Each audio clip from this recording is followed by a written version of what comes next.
கொங்கு நாட்டின் பாடல் பெற்ற 7 தலங்களில் ஒன்றான நாமக்கல் மாவட்டம் திருச்செங்கோடு அர்த்தநாரீஸ்வரர் கோயிலில் ஏராளமான கருங்கல் தூண்களில் தத்ரூபமாக சிற்பங்கள் செதுக்கப்பட்டுள்ளன. அவற்றில் ஒன்று 15 அடி உயரமும் 10 அடி அகலத்தில் கருங்கல்லால் உருவாக்கப்பட்ட பிரம்மாண்ட ஆமை மண்டபம்.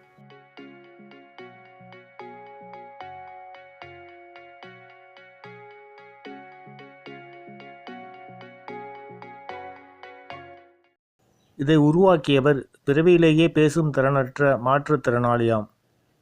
அர்த்தநாரீஸ்வரர் அருளால் பேசும் திறன் பெற்றதற்காக இந்த ஆமை மண்டபத்தை அமைத்தாராம்.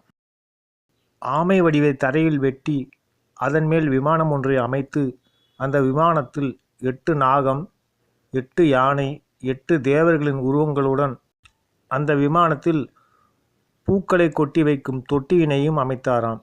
அந்த தொட்டியில் பூக்களை கொட்டிவிட்டு ஒரு கயிற்றை இழுத்தால் பூக்கூடையிலிருந்து உற்சவ மூர்த்தியின் மீது ஒவ்வொரு பூவாக விழும்படி அமைக்கப்பட்ட அமைப்பை உடையது இந்த ஆமை மண்டபம்.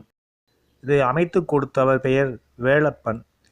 திருச்செங்கோட்டு திருப்பணி மாலையில் இந்த செய்தி கூறப்பட்டுள்ளது.